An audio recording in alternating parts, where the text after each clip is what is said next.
The scream that tore from Delilah Morgan's throat died somewhere between her frozen lips and the howling wind that seemed determined to bury her alive in the mountain pass, north of Calistoga, California.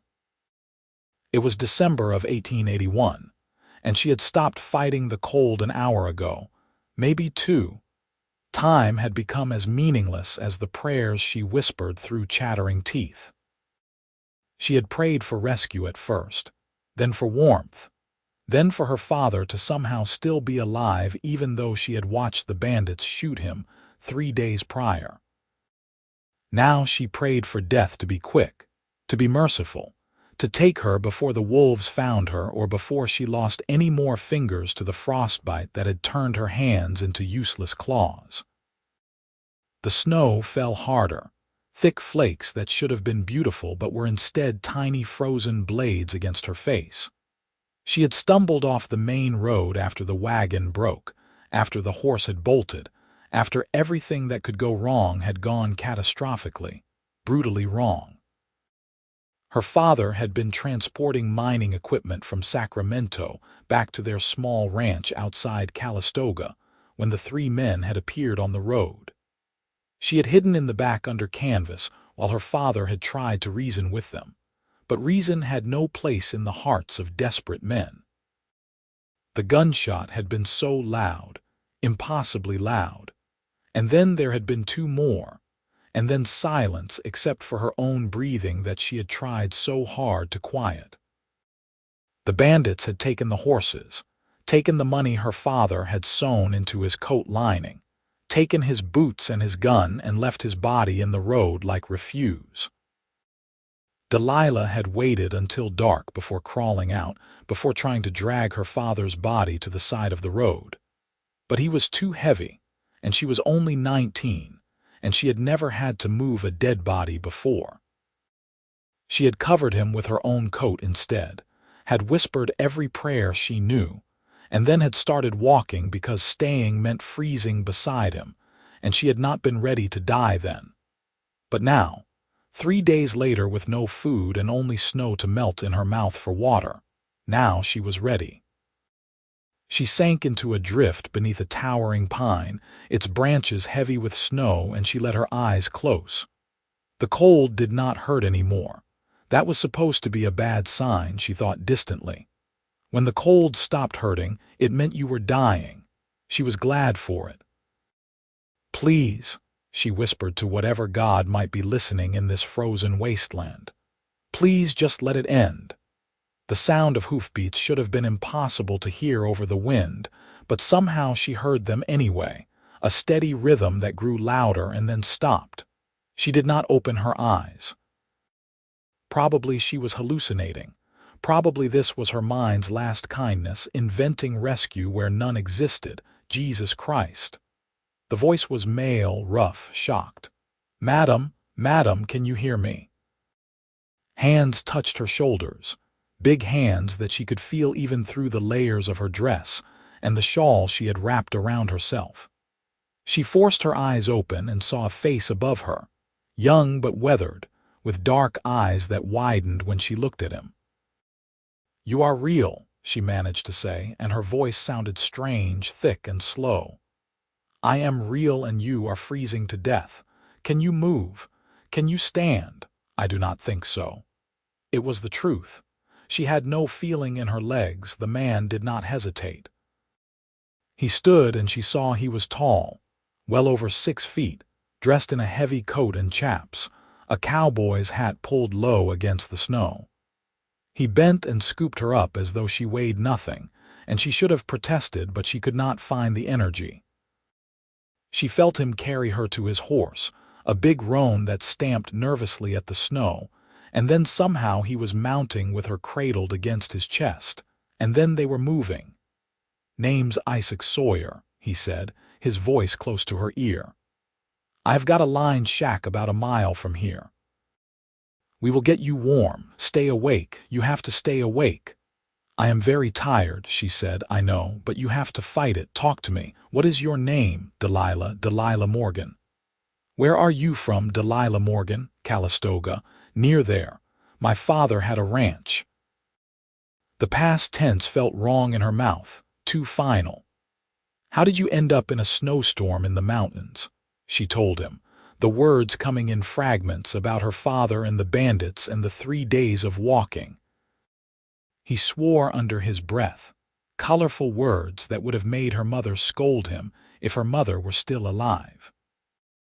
But her mother had died 2 years ago of fever, and now her father was dead too, and Delilah was completely alone in the world except for this stranger who held her like she was something precious. The lined shack appeared through the snow like a miracle, a small wooden structure built into the side of the mountain. Isaac dismounted carefully, keeping her in his arms, and kicked the door open. Inside it was dark and cold, but at least there was no wind. He set her down on a narrow cot against one wall and immediately moved to the small stove in the corner. "I need to get a fire going," he said. "Do not go to sleep." "I will try." She watched him work, his movements efficient and practiced. He had kindling and wood stacked beside the stove, and within minutes he had a fire crackling. The warmth was painful at first, needles of sensation returning to her frozen skin, and she gasped. "I know it hurts," Isaac said, turning to her, "but it is a good sign. It means you are not too far gone." He moved to her side and began unlacing her boots. They were soaked through, ice crystals clinging to the leather. "I can do that," she protested weakly. "No, you cannot. Your hands are useless right now. Let me help you." He was right. She could not feel her fingers at all. She watched as he removed her boots carefully, then her stockings, which were frozen stiff. Her feet were white and waxy looking, and fear spiked through her exhaustion. "Will I lose them?" she asked. "Not if I can help it." He moved to a shelf on the wall and pulled down a tin, opened it, and brought it back. Some kind of salve. He began rubbing it into her feet, his touch gentle despite the size of his hands. "This is from the Paiute. They know cold better than anyone. It helps with frostbite." The sensation returning to her feet was agony, but she bit her lip and endured it. Isaac wrapped them in strips of clean cloth, then moved to her hands and repeated the process. Only when he was satisfied did he step back. "I need to get you out of these wet clothes," he said, and she must have made a face because he held up his hands. "I will turn around. There are blankets in that trunk. Wrap yourself in them. Everything wet needs to come off or the cold will stay in your body." He turned his back, a gentleman despite the rough edges, and Delilah struggled out of her dress, her petticoats, her chemise. Everything was damp with melted snow and her own sweat. She found the blankets where he said they would be, thick wool that scratched her skin but was blessedly warm. She wrapped herself completely. "I am covered," she said. He turned back and nodded approvingly. "Good. Now drink this." He handed her a canteen, and when she drank, she tasted whiskey mixed with water. It burned going down but spread warmth through her chest. "I thought you were supposed to keep someone cold away from the fire," she said. "Old wives' tale. You need warmth, just not too fast. The fire is small and you are not directly next to it. You will be fine." He sat down on the floor near the stove, watching her. "Tell me about your father's ranch." She understood what he was doing, keeping her talking, keeping her awake. So she told him about the small spread of land her father had claimed, about the dozen cattle they ran, about the garden her mother had planted that Delilah still tended. She told him about growing up with the mountains as her backyard, about learning to ride before she could properly walk, about her father teaching her to shoot. "Can you shoot well?" Isaac asked. "Well enough. My father said I had a steady hand." "That is good. A woman should know how to protect herself out here." "I did not protect him." The words came out bitter, and tears burned her eyes. "I hid like a coward while they killed him. You stayed alive." Isaac's voice was firm. "That is what your father would have wanted. There were 3 of them and 1 of you, and you were unarmed. You would have died too, and then what good would that have done?" I could have tried. And you would be dead. He stood and moved to a shelf, pulled down a tin of beans and some hardtack. You need to eat. When did you last have food? She could not remember. Before the bandits, certainly. Isaac opened the beans and set the tin near the fire to warm, then broke the hardtack into pieces in a cup and poured hot water over it from a kettle he had set on the stove. It is not much, he said, but it will keep you alive. The food tasted like heaven despite its simplicity. She ate slowly, her stomach cramping after so long without, and Isaac watched to make sure she did not eat too fast.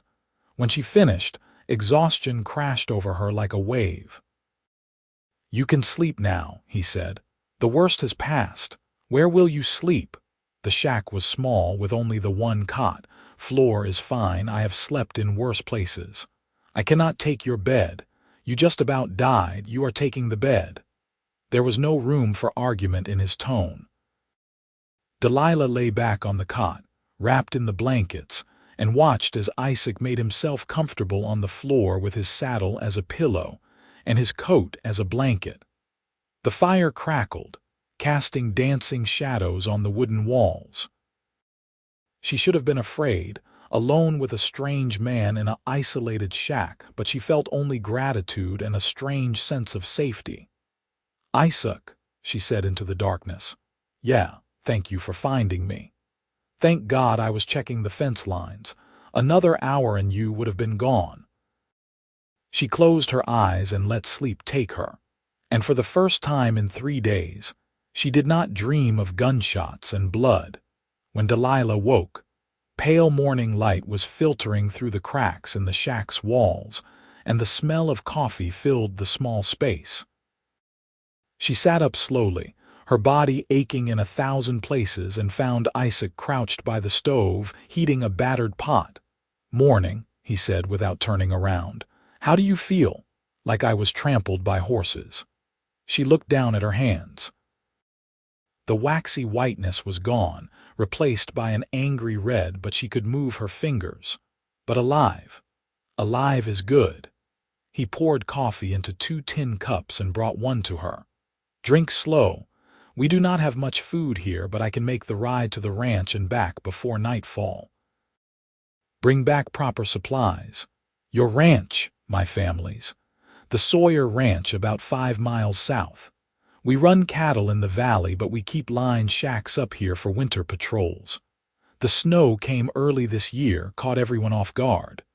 Delilah sipped the coffee, strong and bitter but warming. I cannot ask you to do that. You have already done so much. You are not asking, I am offering. He sat on the floor again, his own cup cradled in his hands. In the daylight she could see him more clearly.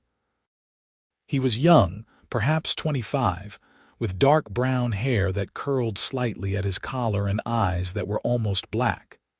His jaw was strong, his nose slightly crooked like it had been broken once. He was handsome in a rough way, a face built for hard work and harder weather. Besides, what is your plan?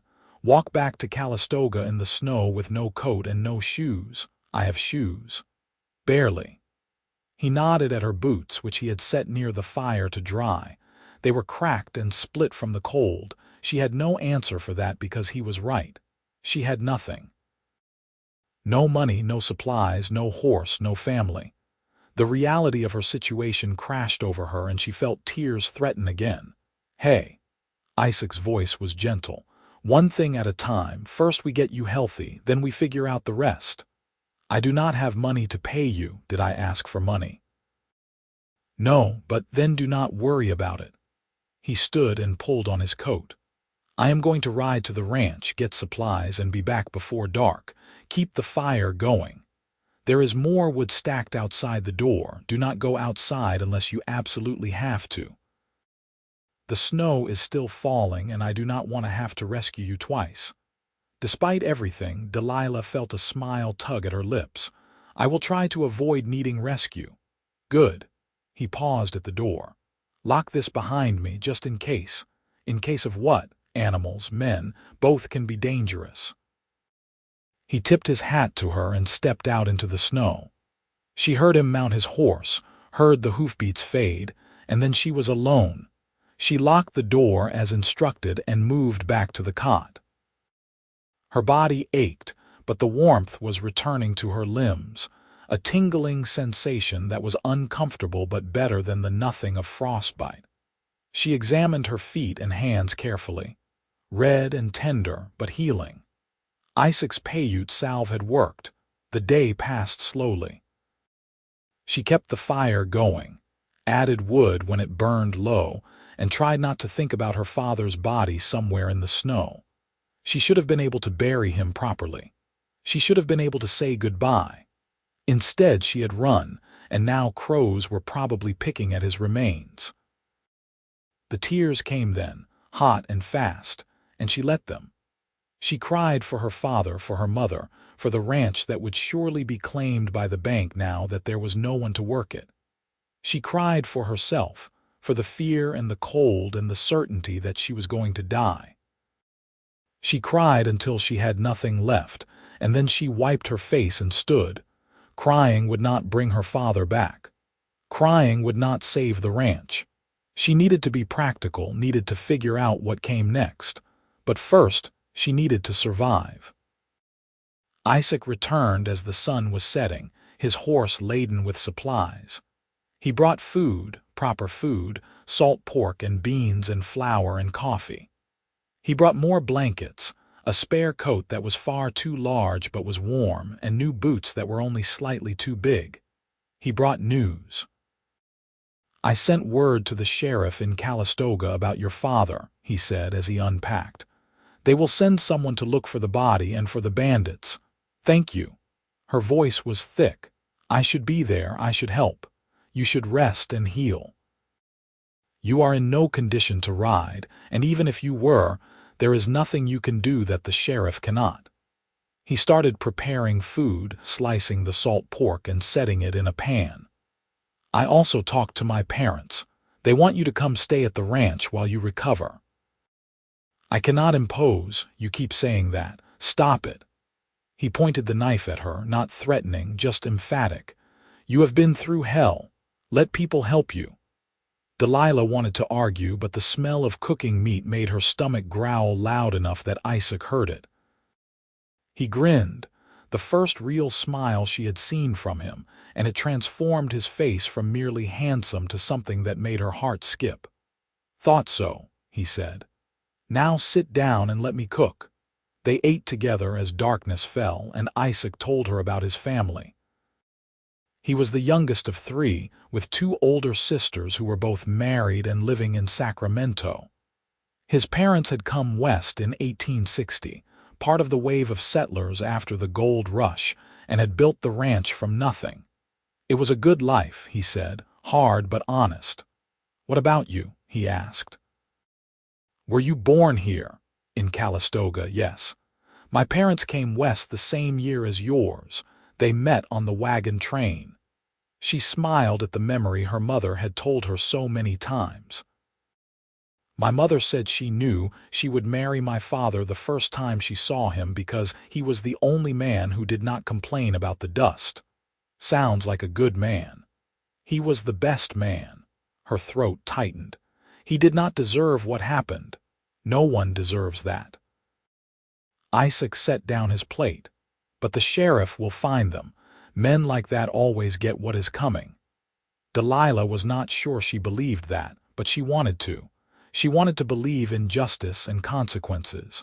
She wanted to believe her father's death would mean something. That night, Isaac insisted she take the cot again, and again he slept on the floor. But before she closed her eyes, she heard him speak softly. "I am glad I found you, Delilah Morgan." "So am I, Isaac Sawyer."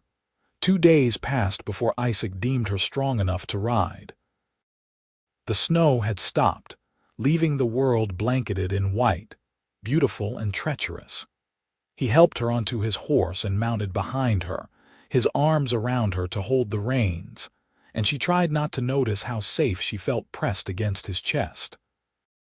The ride to the Sawyer ranch took 2 hours, following trails that Isaac knew by heart. They descended from the mountains into the valley, where the snow was lighter and the air was marginally warmer. The ranch appeared in the distance, a sprawling collection of buildings, corrals, and fences, with smoke rising from multiple chimneys. "Home," Isaac said, and she heard the pride in his voice. They were greeted by a flurry of activity. Isaac's mother, Martha Sawyer, was a round woman with kind eyes and capable hands, and she took one look at Delilah and immediately began fussing. Within minutes, Delilah found herself in a real house, in a real room, with a real bed and clean clothes and more food than she had seen in a week. "You poor dear," Martha kept saying. "What you have been through, you just rest now, you are safe here." Isaac's father, Jonathan Sawyer, was a tall man with gray streaking his dark hair, and he had the same steady eyes as his son. He shook Delilah's hand carefully, mindful of her still healing fingers, and said, "Any friend of Isaac's is welcome here as long as needed." "I will pay you back," Delilah said. "Somehow I will work, I can cook and clean, I can—" "Hush," Martha said firmly. "You will do no such thing until you are healed. After that, we can talk." Delilah wanted to protest, but exhaustion won. She slept in a real bed for the first time in over a week, and when she woke the next morning, she felt more human than she had since before the bandits. The days that followed fell into a rhythm. Delilah healed, her hands and feet returning to normal, the aches fading from her body. She helped Martha around the house, insisting on earning her keep despite protests. She cooked and cleaned and mended, and slowly she felt purpose returning. Isaac was often gone during the day, working the ranch with his father and the handful of hired hands they kept. But in the evenings he would find her, and they would talk. He asked about her life, about her dreams, about what she wanted to do now. She found herself telling him things she had never told anyone, about her fear of being alone, about her love for the land, about her secret desire to have her own ranch someday, to build something lasting. "You could," he said one evening as they sat on the porch watching the sun set over the mountains. "Build something, I mean, you are strong enough. I have nothing to build with. No money, no land, no family. You have yourself. That is more than a lot of people have." He looked at her, his dark eyes intense. "And you are not alone." Her heart stuttered in her chest. "Isaac, I know it has only been a few weeks. I know you are still grieving, but I need you to know that I am here and I am not going anywhere." She should have told him it was too soon, that she needed time, that she barely knew him. But the truth was that she did know him, in the ways that mattered. She knew he was kind and strong and honorable. She knew he had saved her life and asked for nothing in return. She knew that when she looked at him, she felt something warm and bright bloom in her chest, something that felt like hope. "I am not going anywhere either," she said softly. The smile that spread across his face was worth everything she had endured. Winter deepened, and with it came word from the sheriff. They had found her father's body and buried it properly in the Calistoga cemetery. They had also found the bandits, or two of them anyway. The third had gotten away, but the other two were in custody and would hang. It was justice, of a sort, and Delilah felt a bitter satisfaction. She attended her father's funeral on a cold January morning, Isaac at her side. The whole town seemed to turn out, people who had known her father, who had respected him. They offered condolences and casseroles, and Delilah accepted both with as much grace as she could muster. The ranch was gone. The bank had already claimed it, sold it to pay debts she had not known her father had. It hurt, but not as much as she expected. The ranch had been her father's dream, not hers. She had loved it because he loved it, but now he was gone and the dream was gone with him. "What will you do?" the banker asked her, his tone suggesting he expected her to fail. "I will figure it out," she said, and she meant it. Isaac's parents made it clear she could stay as long as she needed, But Delilah could not impose forever. She started looking for work in Calistoga, asking at the general store and the hotel and anywhere else that might need help. It was slim pickings. Most places wanted men, and those that would hire women paid barely enough to survive. She was feeling discouraged when Isaac found her one evening, sitting on the porch with her head in her hands. "Talk to me," he said, sitting beside her. "I need to find work. I cannot stay here forever." "Why not?" "Because it is your parents' home, not mine. It could be yours." He took a breath and she saw his hands tremble slightly. "Marry me," Delilah's head snapped up. "What? Marry me? I know it is fast, I know people will talk, but I do not care. I want you here, Delilah. Not as a guest, not as someone we are helping. I want you here as my wife, as my partner." He took her hand carefully. "I am in love with you. I think I have been since I pulled you out of that snow. And I know you might not feel the same way yet, but I am willing to wait. I am willing to, yes." He stopped mid-sentence. "Yes, yes, I will marry you." She felt tears on her cheeks, but they were good tears this time, happy tears. "I love you too, Isaac. I did not think I could feel this way again after everything, but you gave me a reason to keep going. You gave me hope." He kissed her then, soft and careful, like she was something precious. And when they broke apart, they were both smiling. They married in February, in the small church in Calistoga with half the town in attendance. Delilah wore a dress that Martha had helped her sew, pale blue with white lace, and Isaac wore his best suit. He looked uncomfortable in it, kept tugging at the collar, and Delilah loved him all the more for it. The ranch house had a wing that was unused, and Jonathan and Martha insisted they take it, make it their own. Isaac built them furniture, a bed frame and a dresser and a table, and Delilah sewed curtains and blankets and made it into a home. Spring came, and with it came new life. The snow melted, the grass turned green, and the cattle grew fat on the fresh grazing. Delilah learned the rhythms of ranch life, learned to ride the fence lines with Isaac, learned to help with calving season, learned that she was stronger than she had ever known. She still thought about her father, about that terrible moment in the snow when she had prayed for death. But now when she thought about it, she also thought about Isaac finding her, about the life they were building together. She had prayed for spring, and spring had come. By June she knew she was pregnant. She told Isaac one evening as they lay in bed, his hand resting on her still flat stomach. "Are you sure?" he asked, wonder in his voice. "I am sure." Martha confirmed it. "A baby." He said it like he was testing out the word. "Our baby. Are you happy?" "Happy?" He laughed and pulled her close. "Delilah, I am so happy I could shout it from the mountains." The pregnancy was easy, all things considered. Delilah stayed active, worked the ranch as long as she could, and when she could not anymore, she helped Martha with the household. Isaac was attentive to the point of being smothering, and she had to remind him frequently that she was pregnant, not dying. "I know," he would say, "but you are carrying the most important thing in the world." "No pressure for the baby, then," she would tease.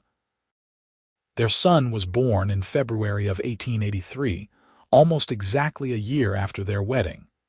The labor was long and hard, but when Martha placed the tiny, screaming bundle in her arms, Delilah felt a love so fierce it took her breath away. "He is perfect," Isaac said, his voice thick with emotion. He touched the baby's tiny hand, and the baby's fingers wrapped around his. "What should we name him?"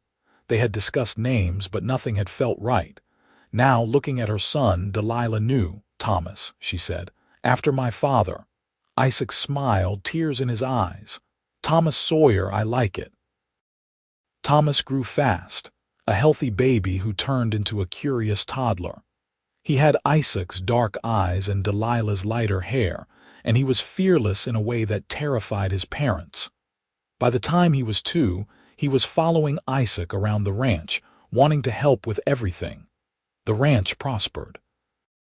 Jonathan and Martha slowly stepped back, letting Isaac take over more of the daily operations. He was a natural leader, fair with the ranch hands, smart with the business decisions. Delilah worked alongside him, keeping the books and managing the household, and together they made the ranch more successful than it had ever been. In 1885, their daughter was born. They named her Clara, and she was as gentle as Thomas was wild. She loved flowers and animals, and by the time she was 3, she had named every chicken on the ranch and cried if anyone suggested eating one. "We are going to starve if she keeps this up," Isaac joked, but he was as soft-hearted about it as Delilah. Life was good. It was hard work. The ranch demanded everything they had, but it was their work, their land, their family. Delilah would sometimes think back to that moment in the snow, to how close she had come to giving up, and she would marvel at how much had changed. One evening in the spring of 1888, she and Isaac sat on the porch watching Thomas and Clara play in the yard. Thomas was teaching Clara to skip stones in the creek with limited success. "You ever regret it?" Isaac asked suddenly. "Regret what?" "This. Me. The ranch. I know it is not what you planned for your life." Delilah looked at him, at this man who had saved her in every way a person could be saved. "I did not plan any of this," she said, "but I would not change a single moment. You gave me everything, Isaac. You gave me a home, a family, a reason to wake up every morning. You gave me spring when I was praying for death in the snow." He took her hand and raised it to his lips. "You gave me just as much. More, maybe. You made me understand what it means to love someone completely." They sat in comfortable silence, watching their children, watching the sun set over the mountains that had almost killed Delilah 7 years earlier. Those mountains did not frighten her anymore. They were beautiful, and they were home. Jonathan passed away peacefully in his sleep in the winter of 1889. He was buried on a hill overlooking the ranch he had built, and Martha joined him there less than a year later. They left the ranch to Isaac, all of it, and with it came the full weight of responsibility. "We can do this," Delilah told him when he seemed overwhelmed. "We have been doing it for years already. This just makes it official." "I know. I just wish they could have seen how it turns out." They did see. They saw us building something lasting. That was enough for them. The ranch continued to grow. They bought adjacent land when it became available, expanded the herd, hired more hands. Thomas grew into a strong young man who loved the land as much as his father did. Clara surprised everyone by developing a talent for breeding horses, and by the time she was 15, she had built a small but respected program. In 1895, Delilah stood on the porch of the ranch house and looked out at the land that had become hers. The children were grown now, Thomas 18 and Clara 13, both healthy and happy and full of dreams. Isaac stood beside her, gray touching his temples now, lines around his eyes from years of sun and smiles. "What are you thinking about?" he asked. "About how grateful I am for all of this." "For you." She leaned into him and he wrapped his arm around her. "About how strange it is that the worst moment of my life led to the best. Not strange, lucky." He kissed the top of her head. "I was lucky to find you. We were both lucky." "Do you think it was luck? Or do you think it was meant to be?" "Does it matter?" She considered that. "No, I suppose it does not. What matters is that it happened and that we made the most of it." That summer, Thomas announced he wanted to attend university in Sacramento, wanted to study agriculture and bring new methods back to the ranch. It was hard to let him go, but Delilah understood the need to grow, to learn, to become more than what you were born into. She and Isaac helped him prepare, and when he left that fall, they both cried even though they tried to hide it from each other. Clara took over more of the ranch work, proving herself as capable as any of the ranch hands. She was smart and tough, and Delilah saw so much of herself in her daughter. She also saw Isaac in the way Clara approached problems, methodical and calm. In 1898, Thomas returned from university with a degree and a wife, a sweet girl named Anne from Sacramento who fell in love with the ranch immediately. They built a house on the eastern edge of the property, and Thomas threw himself into modernizing the operation. Some of the old hands grumbled about his newfangled ideas, but when those ideas resulted in healthier cattle and better profits, the grumbling stopped. Clara married in 1900, a rancher's son from a neighboring property. The wedding was huge, half the county attended, and Delilah watched her daughter dance with her new husband and felt the bittersweet pang of watching your children grow up and away. But they did not go far. Clara and her husband built on the western edge of the property, and suddenly the ranch was not just land and cattle. It was a family compound, 3 generations working together.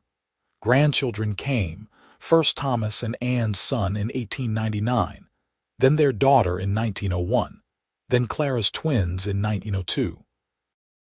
Delilah found herself teaching them the same things her own parents had taught her, about hard work and honesty and treating the land with respect. Isaac was a wonderful grandfather, patient and kind, always ready with a story or a game. Delilah would watch him with the children and fall in love with him all over again. One evening in 1905, as they celebrated their 23rd wedding anniversary, Isaac gave her a gift. It was a small wooden box carved with intricate designs. "Open it," he said. Inside was a deed. She looked at it, confused, then looked at him. "It is for 100 acres up in the mountains where I found you," he said. "I bought it from the lumber company. I thought maybe we could build a cabin there for us, a place to go when we need to remember." Tears filled her eyes. "Isaac, this is too much. It is not enough. It will never be enough for what you have given me." He took her hands. "I love you, Delilah. I have loved you since that first moment, and I will love you until my last breath and beyond. I love you too, so much it scares me sometimes." They built the cabin the following summer, a small but comfortable structure with a view of the valley below. They would go there sometimes, just the two of them, and sit on the porch and watch the sun set. They would talk about the children and grandchildren, about the ranch and their plans for it, about the life they had built together. "You remember what you said to me that first night in the line shack?" Delilah asked one evening. "I said a lot of things." "Which part?" "You said I had to stay awake, that I had to fight." "I did say that. I am glad I listened." She squeezed his hand.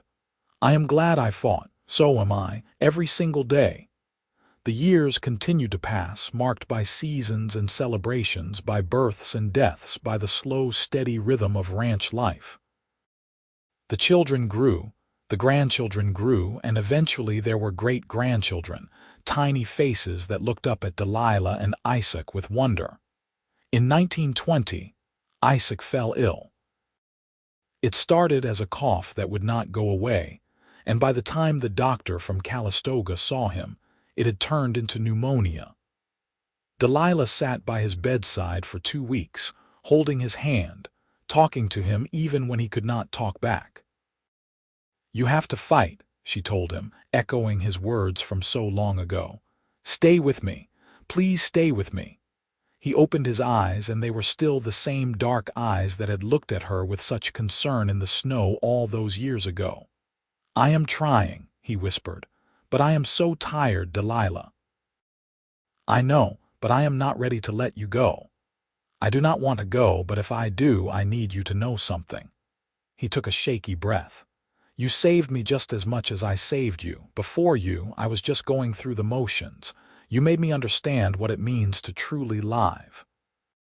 "Do not talk like that. You are not going anywhere." But even as she said it, she knew it was not true. She could see it in his eyes, in the gray pallor of his skin. He was leaving her, and there was nothing she could do to stop it. He died on a spring morning, with the sun streaming through the window and Delilah holding his hand. She felt the moment he left, felt the absence of him like a physical wound, and she let out a sound that was part scream, part sob, part prayer. The family gathered for the funeral. Thomas and Clara and their spouses and children and grandchildren, all of them there to say goodbye to the man who had built this legacy. They buried him next to his parents on the hill, with a view of the ranch and the mountains beyond.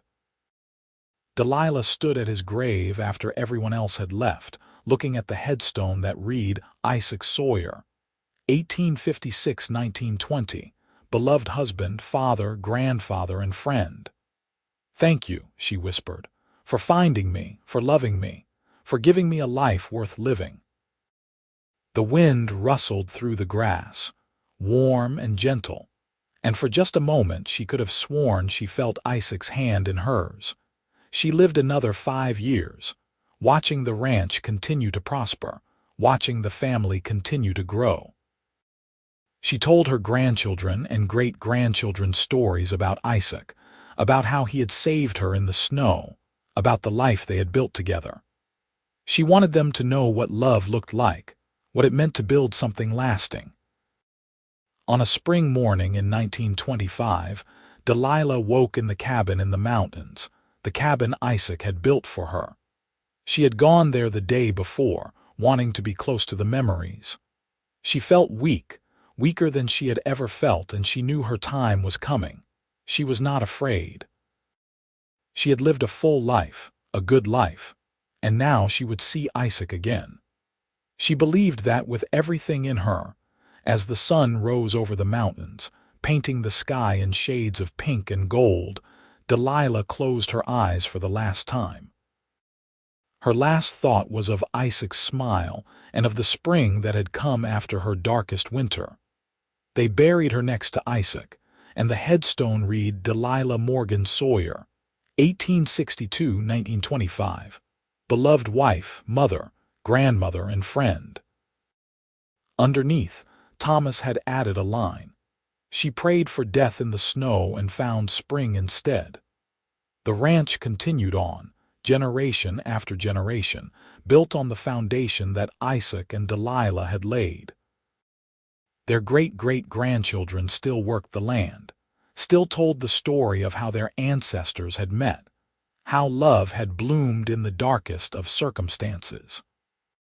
And every spring, when the snow melted and the grass turned green and the wildflowers bloomed across the meadows, the family would gather on the hill where Isaac and Delilah were buried.